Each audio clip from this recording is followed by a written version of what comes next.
वैराग्य साधना से राज्य नहीं मिलेंगे, क्योंकि वैराग्य में क्या होता है? हाँ, वैराग्य कैसा होना चाहिए? विषयों से वैराग्य, हृदय से वैराग्य नहीं। राज्य कैसे हैं? मीठी जुबान, मीठे वचन, मीठा हक, मीठा रूहों प्यार, मीठी रूह लेवे मीठे अर्ज की, जो मीठा करे विचार। एक माधुरता का मूल स्रोत है अक्षरातीत का हृदय। वो उस हृदय से माधुरता प्रवाहित हो रही है श्यामा जी के हृदय में। इस संसार की भाषा में समझा रहा हूं, अन्यथा परम धाम के वहदत की मार्फत में कहीं से कुछ प्रवाहित नहीं होता, लेकिन इसके बिना समझ में नहीं आ सकता। मार्फत का जो रस है लीला रूप में राज्य से श्यामा जी के हृदय में, श्यामा जी से सखियों के हृदय में, सखियों के हृदय से खूब खुशहालियों के हृदय में, और उसके पश्चात परम धाम के 25 पक्षों के कण कण में प्रवाहित हो रहा है। लीला रूप में ऐसे ही समझा जा सकता है। उस माधुर्यता में क्या है? अनंत प्रेम छिपा हुआ है, इसलिए उनकी वाणी में भी मिठास है। आप देखिए, तुलसीदास जी ने एक बात कही है, तुलसी मीठे वचन थे सुख उपजत चहुर, वसीकरण यह मंत्र है तजदे वचन कठोर। इसका आशय क्या है?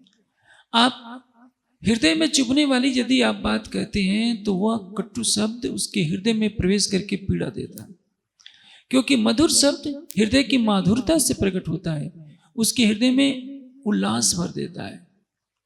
मैं आपको एक दृष्टांत देता हूं कि शब्द की गरिमा क्या होती है। महाभारत का युद्ध चल रहा था। दुर्योधन ने कहा कि कर्ण का रथ महाराज शल्य चलाएंगे। यह सुनते ही शल्य को बहुत क्रोध आ गया और कहा कि दुर्योधन, तुम मेरा अपमान कर रहे हो, मैं शुद्ध पुत्र का रथ नहीं आंकूंगा, मैं अभी जा रहा हूं। अंत में दुर्योधन को सद्बुद्धि आई, उसने शल्य के पैर पकड़ लिए, कहा कि मामा श्री, संसार में आप जैसा तो कोई रथ चला ही नहीं सकता, आपके सामने कृष्ण भी नहीं कुछ है। आप मेरे मित्र का रथ हाँकिए तो निश्चित रूप से मेरी विजय होगी। देख, बात एक ही कही जा रही है, शब्दों का चयन अलग अलग है, बोलने का लहजा अलग अलग है, परिणाम क्या होता है? शल्य कहते हैं खुश कर, नहीं बेटे मैं नहीं जाऊंगा, मैं अवश्य कर्ण का रथ हाँकूंगा। दोनों में कर्ण के लिए रथ हाँकने के बाद दुर्योधन ही कह रहा है, लेकिन शब्दों का अलग अलग चयन है, भाव है। एक में बात बिगड़ रही है, एक में बात बन जा रही है। आप सोचिए, अक्षरातीत के हृदय में माधुर्यता का अनंत सागर क्रीड़ा कर रहा है। हम जितनी माधुर्यता की कल्पना कर सकते हैं। एक माँ अपने बच्चे को गोद में खिलाती है, लोरी सुनाती है, ये क्या है? एक माधुर्य स्नेह है। इससे अनंत गुना माधुर्यता राज्य के हृदय में बैठी है। जब आप चितवनी में बैठिए तो ज्ञान का अभिमान लेकर न बैठिए, वैराग्य का अहंकार लेकर गुफा में बैठ गए कि मैं तो हिमालय की गुफा में आ गया हूं, मुझे क्या लेना देना है संसार से, तो आपका ध्यान कभी नहीं लगेगा। मैं आपको एक दृष्टांत देता हूं। बुद्ध के साथ 5 तपस्वी हैं, 5 या 4 तपस्वी हैं, तपस्या कर रहे हैं। बुद्ध अन्न का एक एक दाना खाते हैं। 6 वर्ष का समय हो गया होता है, शरीर हड्डियों का ढांचा बन गया होता है। एक स्थिति ऐसी आती है कि जब निरंजना नदी में स्नान करके भगवान बुद्ध निकलना चाहते हैं तो गिर पड़ते हैं। वृक्ष की डाल के सहारे किसी तरह से खड़े हो पाते हैं, लेकिन वो बेहोश हो गए होते हैं। सुजाता नाम के लड़के खीर लाई होती है वृक्ष देवता को चढ़ाने के लिए, वह उनके मुंह में खीर डाल देती है। उस खीर ने उनको जीवन दिया, अन्यथा उस दिन सिद्धार्थ की मृत्यु हो जानी थी।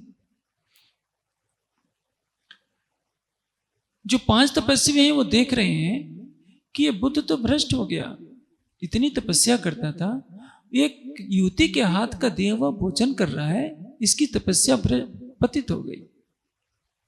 वे साथ छोड़ करके चल देते हैं।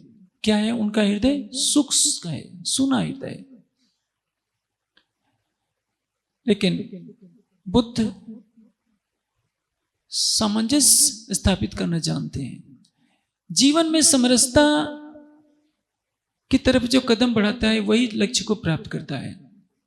एक तरफ देखिए योगेश्वर श्री कृष्ण को, पटरानियों के साथ रहते हैं तो भी मुस्कुरा रहे हैं, अर्जुन के साथ हैं तो भी मुस्कुरा रहे हैं, महाभारत के युद्ध में तीर लगते हैं तो भी मुस्कुराते हैं। ऐसा व्यक्तित्व विलक्षण है कृष्ण का कि हर स्थिति में मुस्कुरा रहे हैं और योगेश्वरों के योगेश्वर हैं।